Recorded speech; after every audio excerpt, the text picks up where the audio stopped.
since you say that it comes more naturally to you to do the fiction, is there something that you have to turn off that you're doing in your fiction in order to write the poetry, or is there something you have to turn on in order to write the poetry?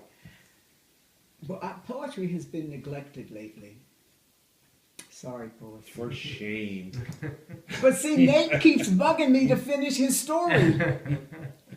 But, of course, poetry is shorter.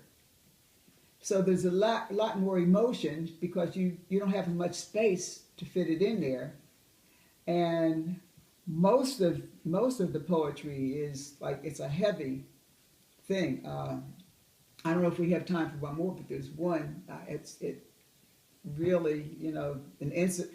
Usually they're based on an incident, either a conversation or an incident, something I come across. Now, the fiction might be from the headline or some story from the paper, just like what's in the name, that Homeland Security had the wrong person. But they don't overlap, and I'm never tempted to take, like Uncle Marion would probably make a good story, he'd be a mean guy, But not a likable person, but I'm not tempted to do that. And like the veteran poet, I'm sure that would be a downer just from what he said about how he was struggling to maintain his sanity. And I could take like Gone with the Wind, one of the people that escaped. You could always pick. If I'm teaching a workshop on character development, I might have some pictures from the newspaper, and I'll tell them, pick one of the people in the picture, but don't pick the person at the front of the picture. Pick somebody from the background, somebody from the back who's not the star of that picture. And, where did they come from, Why are they there? Where do they go? Just think about that person.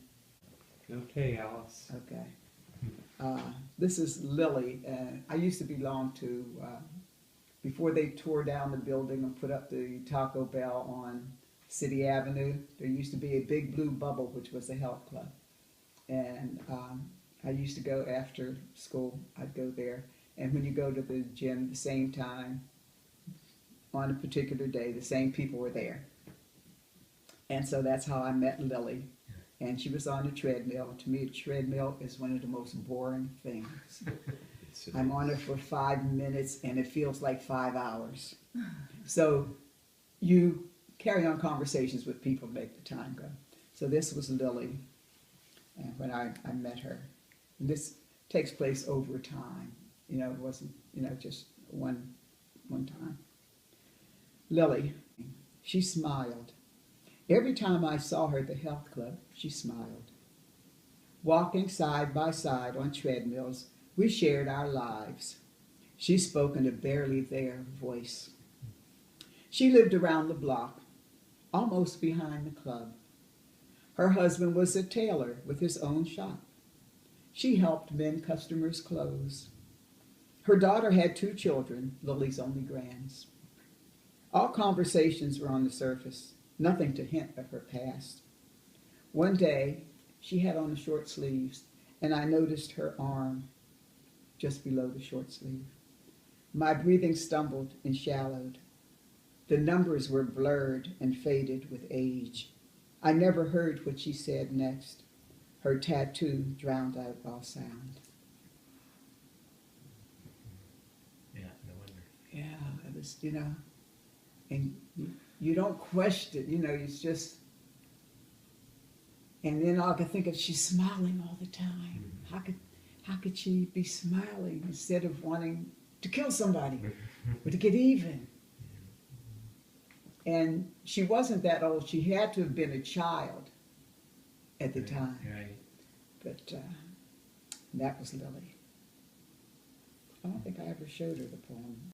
Well, Alice, Okay. thank you so much for doing this. It's very Thank enlightening you. and really got to see kind of an another in-depth side, for fiction writing. Yeah. Thank you. Thank you, Steve. I appreciate it. And thank you, Mike and Connie, for your hospitality. Thank you, Alice. I appreciate It's a it. pleasure.